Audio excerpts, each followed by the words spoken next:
قرآن مقدس کی جس آیت کریمہ کی تلاوت کیا ہے، اللہ رب العزت اس آیت مقدس میں اپنی عبادت کا ذکر کیا ہے۔ اللہ فرماتا ان الذین آمنوا وعملوا الصالحات، بے شک وہ جنہوں نے ایمان لائے اور نیک عمل کیے، وَأَقَامُوا الصَّلَاةَ، اور نماز پنجگانہ کو قائم کیا، وَآتُوا الزَّکَاۃَ، اور اپنے مال کی زکات ادا کیا، لَهُمْ أَجْرٌ عِندَ رَبِّهِمْ، ایسے لوگوں کے لیے اللہ نے اجر رکھا ہے اپنے پاس، وَلَا خَوْفٌ عَلَيْهِمْ وَلَا هُمْ يَحْزَنُونَ، اور ایسے نیک اور صالح بندے جو اللہ کو سجدہ کرنے والے ہوں، نیک اعمال بجا لانے والے ہوں، ایسے لوگوں کو بروز قیامت کوئی خوف نہیں، وَلَا خَوْفٌ عَلَيْهِمْ، نہ بروز قیامت ایسے لوگوں پر کوئی خوف ہوگا، وَلَا هُمْ يَحْزَنُونَ، اور نہ ہی وہ غمگین ہوں گے۔ تو نماز ایک افضل ترین عبادت ہے، اعلیٰ ترین عبادت ہے۔ اسی لیے کسی شاعر نے کیا خوب کہا ہے کہ یہ پہلا فرض تھا جو نازل ہوا عرش اعظم سے، یہ پہلا فرض تھا جو نازل ہوا عرش اعظم سے، اسی کی سب سے پہلے ہوگی پرشش ابن آدم سے، اسی کی سب سے پہلے ہوگی پرشش ابن آدم سے۔ اور مولا سے اپنے ملتا ہے بندہ نماز میں، مولا سے اپنے ملتا ہے بندہ نماز میں، اٹھ جاتا ہے جدائی کا پردہ نماز میں، اٹھ جاتا ہے جدائی کا پردہ نماز میں، اور بندے اور مولا میں رہتا نہیں حجاب، بندے اور مولا میں رہتا نہیں حجاب، بے پردہ ہے تجلی مولا نماز میں، بے پردہ ہے تجلی مولا نماز میں،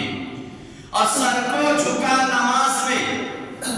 کیا ہے مزہ نماز میں، اے بندے سر کو جھکا نماز میں، کیا ہے مزہ نماز میں، رحمت حق نماز میں، قرب خدا نماز میں،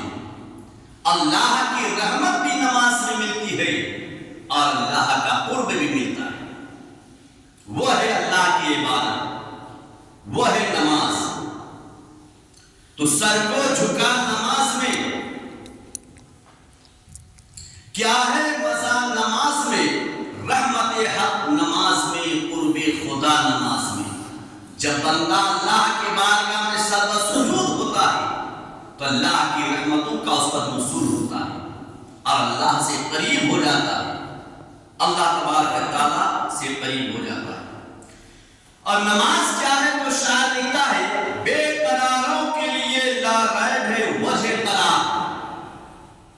بے قراروں کے لیے لا ریب ہے وجہ قرار، داغ دل سب گناہوں کے مٹاتی ہے نماز، داغ دل سب گناہوں کے مٹاتی ہے نماز۔ اللہ کی عبادت وہ عبادت ہے، نماز وہ افضل ترین عبادت ہے، نماز وہ اعلیٰ ترین عبادت ہے کہ اگر بھی بندہ مومن دنیا کے آفات سے پریشان ہو جائے، دنیا کے آفات سے پریشان اور بے قرار ہو جائے، تو اللہ کے بارگاہ میں جب بندہ جھکتا ہے، رب کو سجدہ کرتا ہے، تو اس کے بے قرار دل کو قرار ملتا ہے، بے سکون دل کو سکون ملتا ہے، بے چین دل کو چین ملتا ہے۔ پتہ چلا کہ نماز وہ اعلیٰ ترین عبادت ہے جو بے قرار دلوں کے لیے قرار ہے، بے چین دلوں کے لیے چین ہے، اور بے سکون دلوں کے لیے سکون ہے۔ تو بے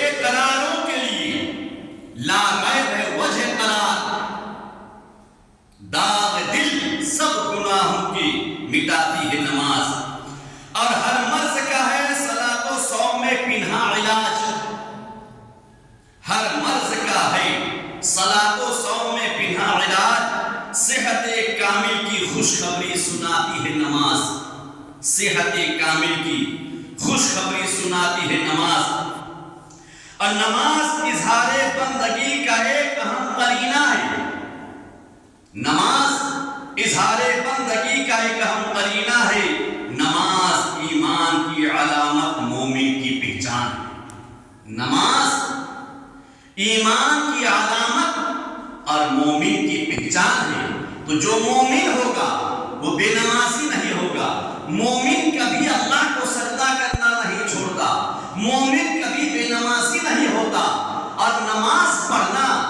اہل ایمان کی علامت ہے، مومن کی علامت ہے۔ تو رب تبارک و تعالیٰ قرآن مقدس میں ارشاد فرماتا ہے، ان الذین آمنوا وعملوا الصالحات، بے شک وہ جنہوں نے ایمان لائے اور نیک عمل کیے، واقاموا الصلاۃ،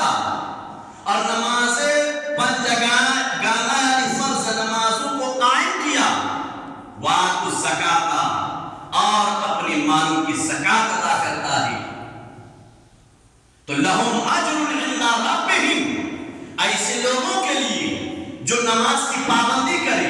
ایسے لوگوں کے لیے جو اپنے مال کی زکات ادا کرتا ہے، ایسے لوگوں کے لیے جنہوں نے اللہ اس کے رسول پر ایمان لایا، ایسے لوگوں کے لیے جو اپنی زندگی میں عمل صالح کرتا ہے، لہم اجر عند ربہم، ایسے لوگوں کے لیے اس کے رب کے پاس اجر عظیم ہے، اجر عظیم ہے۔ لا خوف علیہم، اس کے لیے کوئی خوف نہیں، بروز حشر پہ خوف ہوں گے، وہ امن کے مقام پر ہوں گے، وہ سکون کے مقام میں ہوں گے۔ رب تبارک تعالیٰ اپنی رحمت کے سائے کو اسے جگہ عطا فرمائے گا۔ لا خوف علیہم ولا هم يحزنون، اور نہ ہی بروز حشر ان کے لیے کوئی خوف ہوگا، نہ ہی اسے کوئی رنج و ملال ہوگا۔ میرے عزیزو، قرآن مقدس میں اللہ رب العزت ارشاد فرماتا ہے، درود پاک اللہم صلی علی سیدنا شفیعنا حبیبنا مولانا محمد بارک وسلم، صلو علیہ صلاۃ و سلام علیک یا رسول اللہ صلی اللہ علیہ وسلم۔ قرآن مقدس میں اللہ فرماتا ہے، ان اللہ یدخل الذین آمنوا وعملوا الصالحات جنات تجری من تحتها الانہار، کہ بے شک اللہ رب العزت ان لوگوں کو جنت الفردوس میں داخل فرمائے گا جنہوں نے اللہ اس کے رسول پر ایمان لائے۔ اللہ رب العزت جنت الفردوس میں سے داخل فرمائے گا۔ وعامل الصالحات، اور اپنی زندگی میں نیک عمل کرتا ہے، برے اعمال سے بچتا ہے، اعمال صالحہ اپنی زندگی میں بجا لاتا ہے۔ جنات تجری من تحتها الانہار، تو رب تبارک تعالیٰ ایسے کام کرنے والوں کو، یعنی نماز پڑھنے والوں کو، اپنی زندگی میں عمل صالح کرنے والوں کو، اللہ کو سجدہ کرنے والوں کو رب تبارک تعالیٰ بہشت میں داخل فرمائے گا، جن کے نیچے نہریں بہتی ہیں۔ جنات تجری من تحتها الانہار، ایسے جنت جس جنت کے نیچے سے جنتی نہر جاری ہے، ایسے جنت میں رب تبارک تعالیٰ بہشت میں داخل فرمائے گا۔ اور یہیں تک محدود نہیں میرے پیارے، اس لیے اللہ کو سجدہ کرو، گناہوں سے توبہ کرو، اپنے خطاؤں سے توبہ کرو۔ استغفر اللہ ربی من کل ذنب واتوب الیہ، استغفر اللہ ربی من کل ذنب واتوب الیہ۔ اس وظیفہ کا ورد کرنے سے ہمیں ملے گا یہ کہ رب تبارک تعالیٰ ہمارے زندگی کے تمام گناہوں کو معاف فرمائے گا، اور رب تبارک تعالیٰ ہمیں رزق کی فراوانی عطا فرمائے گا، زندگی سے ہر پریشانی کا خاتمہ فرمائے گا۔ کثرت سے اس وظیفہ کا ورد کیا کریں، استغفر اللہ ربی من کل ذنب واتوب الیہ، استغفر اللہ ربی من کل ذنب واتوب الیہ۔ میرے عزیزو، گناہوں سے توبہ اور نیک اعمال کی جانب اپنے قدم کو بڑھاؤ۔ رب تبارک تعالیٰ قرآن مقدس میں ارشاد فرماتا ہے، اللہ نے ارشاد فرمایا کہ اسے جنت الفردوس میں داخل فرمائے گا، اور یحلون فیہا من اساور من ذہب ولؤلؤا، جنت الفردوس میں اسے داخل فرمائے گا، اور جنت میں داخل فرمانے کے بعد رب تبارک و تعالی اسے سونے کے کنگن پہنائے گا۔ کس کو؟ جنہوں نے اللہ کو سجدہ کیا ہے۔ جو دھرتی پر رب تبارک و تعالی کو سجدہ کرتا ہے، نماز پنجگانہ کی پابندی کرتا ہے، اللہ کے گھر کو آباد کرتا ہے، جنہوں نے اللہ اس کے رسول پر ایمان لایا اور اپنے ایمان کو سلامت رکھا، عشق رسول، محبت نبی کامل میں زندگی گزارا، اپنی زبان سے کبھی اس نے نبی پر کوئی داغ نہیں لگایا، علم غیب نبی پر کبھی کیچڑ نہیں اچھالا، نبی کی زندگی پر، حیات النبی پر کبھی کیچڑ نہیں اچھالا، اس کے دل میں کبھی یہ خیال نہیں آیا کہ اللہ کے نبی مردہ ہے، اس کے دل میں کبھی یہ خیال نہیں گزرا کہ نبی پر صلاۃ و سلام پڑھنا شرک اور بدعت ہے، اس کے دل میں کبھی یہ خیال نہیں آیا کہ آقا کی میلاد پڑھنا شرک اور بدعت ہے۔ ان تمام تخیلات باطلہ کو ذہن و فکر سے نکال کر اللہ کو جب سجدہ کرے گا، اللہ کے گھر کو آباد کرے گا، تو رب تبارک و تعالی ارشاد فرماتا ہے اسے بہشت بری میں داخل فرمائے گا، ایسا بہشت جس کے نیچے سے جنتی پانی کا نہر جاری، جنتی نہر جاری۔ اللہ فرماتا جنات تجری من تحتها الانہار، اللہ تبارک و تعالی اسی جنت الفردوس یعنی بہشت بری میں داخل فرمائے گا۔ تجری من تحتها الانہار، جس جنت کے نیچے سے جنتی نہر جاری ہے، یحلون فیہا من اساور من ذہب ولؤلؤا، اور اس جنت میں داخل فرما کر تبارک و تعالی اسے سونے کے کنگن پہنائے گا۔ حالانکہ دنیا میں اہل ایمان کے لیے سونا حرام ہے، زیورات حرام ہے، لیکن جنت الفردوس میں جسے رب جنت میں داخل فرمائے گا، جنت میں داخل فرمانے کے بعد اسے جنتی کنگن پہنائے گا۔ قرآن کا حکم ہے، اللہ کا پیغام ہے۔ وَلِبَاسُهُمْ فِيهَا حَرِيرٌ، اور رب تبارک و تعالی جنتی کنگن بھی عطا فرمائے گا، اور ریشم کا لباس اللہ تبارک و تعالی عطا فرمائے گا، ریشمی لباس۔ میرے عزیزوں، یہ نعمتیں بندہ مومن کو جنت میں حاصل کب ہوگا، یا بندہ مومن کو جنت حاصل کب ہوگا؟ جبکہ دنیا میں اپنی زندگی کو پاک گزارا ہو، اپنی زندگی کو صاف ستھری گزارا ہو، اپنی زندگی کو خوف خدا میں گزارا ہو، اپنی زندگی کو سنت رسول کے مطابق گزارا ہو، اپنی زندگی کو محبت نبی، محبت اولیاء کاملین میں گزارا ہو، عقیدہ اور ایمان کے سلامتی کے ساتھ ساتھ اس نے اعمال صالحہ بھی بجا لایا ہے، جب جا کے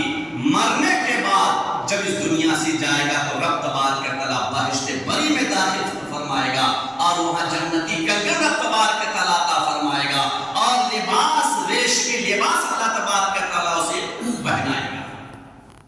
اس لیے میرے عزیزوں،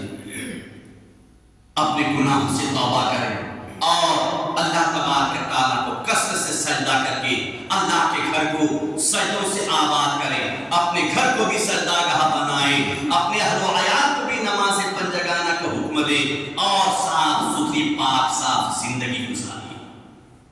صاف ستھری زندگی گزاریے۔ درود پاک اللہم صلی اللہ سیدنا شفیعنا حبیبنا مولانا محمد بارک وسلم، صلاۃ و سلام علیک یا رسول اللہ صلی اللہ علیہ وسلم۔ میرے عزیزو،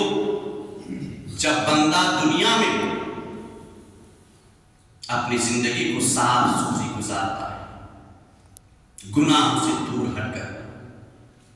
خطاؤں سے دور ہٹ کر، خوف خدا خشیت الہی میں زندگی گزارتا ہے، اللہ کے گھر کو آباد کرتا ہے، تو کل بروز قیامت رب تبارک تعالیٰ جب اپنے بندوں کو حشر کے میدان میں اٹھائے گا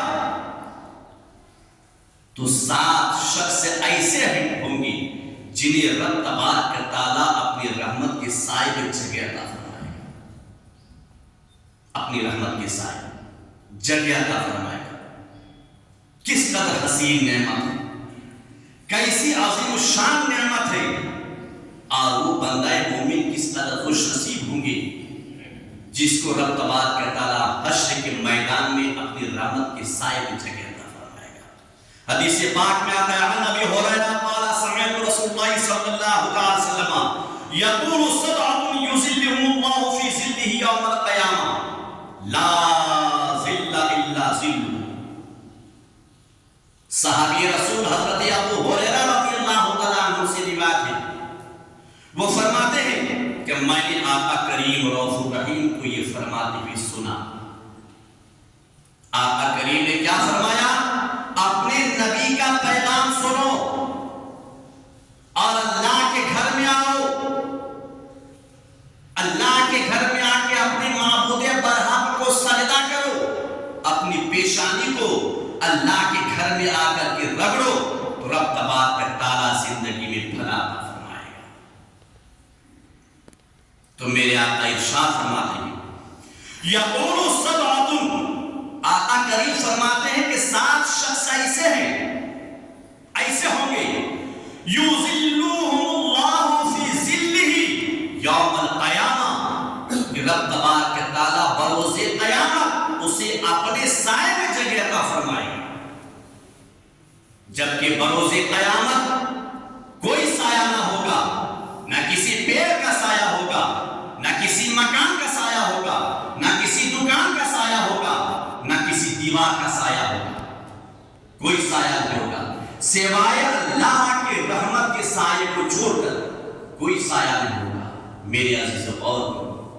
قیامت کا ایک دن تو دنیا کا 50,000 سال ہوگا، کیسے گزرے گا، کیسے گزرے گا؟ یاد کیجئے قیامت کے دن کو، یاد کیجئے قبر کی کالی کوٹھری کو، جہاں کوئی ہم سفر نہ ہوگا، کوئی ساتھی نہیں ہوگا، کوئی دوست نہیں ہوں گے۔ کیا حال ہوگا؟ کون قبر میں بچائے گا؟ ابھی اگر موت میں آ گئی، ہم جن دنیاوی کاموں کے بہانہ کر کے نماز کو چھوڑتے ہیں، گناہ کثرت سے کرتے ہیں، ابھی ترنت اگر موت آ گئی، حضرت ملک الموت اگر دستک دے دیا، روح کو قبض کر لیا، تو ہمارے کام کو انجام کون دے گا؟ کون دنیا میں کاموں کو انجام دے گا؟ تو کام کسی کا پڑا نہیں رہتا ہے۔ فکر کرو قبر کے کالی کوٹری کو، یاد کرو قیامت کے اس 50,000 سال کے ایک دن کو، یاد کرو حشر کی دھوپ کو۔ تو اللہ کے حبیب فرماتے ہیں 7 شخص جو 7 شخص اللہ تبارک و تعالیٰ جنہیں قیامت کے میدان میں اپنی رحمت کے سائے میں جگہ عطا فرمائے گا، آقا کریم فرماتے ہیں الامام العادل، انصاف پرور بادشاہ، انصاف پرور بادشاہ جو حق انصاف کرے، جو صحیح فیصلہ کرے، جو صحیح فیصلہ کرے، جو صحیح انصاف کرے۔ ایسا نہیں کہ یہ میرا بھتیجا ہے تو اس کا ساتھ دے کر نہ حق کو حق ثابت کر لیا، اور کوئی رشتہ دار نہیں ہے تو وہ حق پر رہ کے اس کو دبا دیا۔ اگر ایسا فیصلہ کرنے والا ہوگا تو رب تبارک و تعالیٰ اسے بھی جہنم میں دھکیلے گا۔ الامام العادل، انصاف پرور بادشاہ، صحیح انصاف کرنے والا، صحیح فیصلہ کرنے والا ہو، حق فیصلہ کرنے والا ہو۔ جب زمین پر جیے گا صحیح فیصلہ کرے گا، حق فیصلہ کرے گا۔ جب اس کی آنکھ بند ہوگی، قبر کے کالی کوٹری میں لیٹایا جائے گا، قیامت کے میدان میں اسے اٹھایا جائے گا، تو کوئی ساتھ نہ دے نہ صحیح، باپ سے ساتھ نہیں دیں گے، بیٹا ساتھ نہیں دیں گے، کوئی دوست کام نہیں آئے گا۔ لیکن دھرتی پر اگر صحیح انصاف کیا ہے، صحیح فیصلہ کیا ہے، حق فیصلہ کیا ہے، تو قیامت کے میدان میں رب تبارک و تعالیٰ معاشر کے تپتے ہوئے دھوپ سے نجات پانے کے لیے اپنی رحمت کا سایہ عطا فرمائے گا۔ الامام العادل، انصاف پرور بادشاہ۔ اور دوسرا شخص کے تعلق سے آقا کریم فرماتے ہیں والشباب نشأ فی عبادت اللہ، دوسرا وہ نوجوان جس کی جوانی عمر میں ہو، چونکہ جوانی میں شیطان نوجوانوں کو بہکاتا ہے گناہوں کے جانب، زناکاری کے جانب، شراب نوشی کے جانب، عیاشی کے جانب۔ ایسے عالم میں اگر کوئی نوجوان اپنے نفسانی خواہشات کو توڑا اور کسر نفسی کر کے خوف خدا میں زندگی گزارا، اللہ کے گھر کو آباد کیا، اللہ کو سجدہ کرتا رہا، کوئی حسین و جمیل اور اس کو اپنے جانب دعوت دے، کوئی خوبصورت لڑکی دعوت دے، جب کوئی خوبصورت دنیاوی لڑکی، کوئی دنیاوی حسین، کوئی حسینہ، کوئی عورت، کوئی لڑکی اسے اپنے جانب بلاوے اپنے اوپر قابو دینے کے لیے، ایسے عالم میں جب کہ کوئی نہ ہو، دنیاوی کوئی نظر نہیں دیکھ رہی ہو، دنیا کا کوئی انسان نہ دیکھ رہا ہو، ایسے خالی اوقات میں اگر کوئی دنیا کی حسینہ، دنیا کی خوبصورت حسن و جمال والی دعوت دے اور ایسے وقت میں بول دے کہ میں اللہ سے ڈرتا ہوں، جب دنیا سے جائے گا تو رب تبارک و تعالی اسے اپنی رحمت کے سائے میں جگہ عطا فرمائے گا میرے عزیز۔ اور تیسرا شخص فرماتے ہیں وَرَجُلٌ قَلْبُهُ مُعَلَّقٌ بِالْمَسَاجِدِ، اور تیسرا شخص وہ ہوں گے جسے رب تبارک و تعالی بروز حشر اپنی رحمت کی سائے میں جگہ عطا فرمائے گا۔ آقا کریم فرماتے ہیں کہ وہ نوجوان، وہ مرد جس کا دل ہمیشہ اللہ کے گھر کے جانب لگا رہے، فجر پڑھ کے گیا، اس کا کام اللہ کے گھر کے جانب مؤذن کی صدا کے جانب لگا رہتا ہو کہ کب ظہر کی اذان ہو تو میں اپنے رب کو سجدہ کرنے کے لیے اللہ کے گھر میں جاؤں گا۔ وَرَجُلٌ قَلْبُهُ مُعَلَّقٌ بِالْمَسَاجِدِ، تیسرا وہ مرد جس کا دل اللہ کے گھر کے جانب لگا ہے۔ رب تبارک و تعالی ایسے کو قیامت کے میدان میں اپنی رحمت کے سائے میں جگہ دے کر حشر کی تپتی ہوئی دھوپ سے بچا لے گا۔ اور چوتھا شخص کے تعلق سے اللہ کریم فرماتے ہیں وَرَجُلَانِ تَحَابَّا فِي اللَّهِ اجْتَمَعَا عَلَىٰ ذَلِكَ وَتَفَرَّقَا عَلَيْهِ، اور چوتھا وہ جو اللہ کے واسطے دوستی کرے، اللہ کے واسطے دشمنی کرے، یعنی جو اللہ اس کے رسول کے شان میں گستاخی کرے اس کو جواب دے دے، وہی رشتہ داری کی پرواہ نہ کرے۔ اگر کوئی کہے کہ رسول مردہ ہے، وہ چاہے بیٹا ہو، وہ چاہے بھانجا ہو، وہ چاہے باپ ہو، اس کے سامنے جواب دے اور اس کو دندان شکن جواب دے کر اس کو خاموش کرے کہ تو اپنے عقیدے کو سدھار، تو نے نبی کی شان کا ایسا جملہ کیسے بولا؟ میرے آقا مردہ نہیں زندہ ہے، نبی کو علم غیب ہے، کوئی اگر علم غیب نبی سے انکار کرتا ہے اس کو وہی جواب دے، چاہے وہ اپنا دشمن بن جائے۔ تو جو اللہ واسطے دشمنی کرے، اللہ واسطے دوستی کرے، اللہ واسطے دوستی کرے، ایسے شخص کو رب تبارک و تعالی کل بروز قیامت اپنی رحمت کے سائے میں جگہ عطا فرمائے گا۔ نبی کو مردہ کہنے والا بیٹا ہو اسے دل نہ لگاؤ، نبی کو مردہ کہنے والا، علم غیب نبی سے انکار کرنے والا، چاہے باپ ہو، بیٹا ہو، وہ چاہے بھتیجا ہو، وہ بھانجا ہو، اس کو اپنے دل سے نکال دو، اس کی محبت کو اپنے دل سے نکال دو، اس کی الفت کو اپنے دل سے نکال دو۔ وہ بیٹا نہیں، وہ دشمن نبی ہے، چونکہ حیات النبی سے انکار کیا ہے، علم غیب نبی سے انکار کیا ہے، تو بیٹا نہیں ہو سکتا ہے، وہ ابو جہل ہو سکتا ہے، ابو لہب ہو سکتا ہے، عتبہ ہو سکتا ہے، شیبہ ہو سکتا ہے، کفاران قریش ہو سکتا ہے، مشرکین عرب میں سے ہو سکتا ہے، لیکن بیٹا نہیں ہو سکتا، وہ دوست نہیں ہو سکتا، وہ دشمن۔ یہ ہے اللہ واسطے دشمنی کرنا، اللہ واسطے دوستی کرنا۔ اور پانچواں شخص آقا فرماتے ہیں وَرَجُلٌ دَعَتْهُ امْرَأَةٌ ذَاتُ مَنْصَبٍ وَجَمَالٍ فَقَالَ إِنِّي أَخَافُ اللَّهَ، پانچواں وہ شخص، وہ مرد، رَجُلٌ دَعَتْهُ امْرَأَةٌ ذَاتُ مَنْصَبٍ وَجَمَالٍ، پانچواں وہ مرد جس کو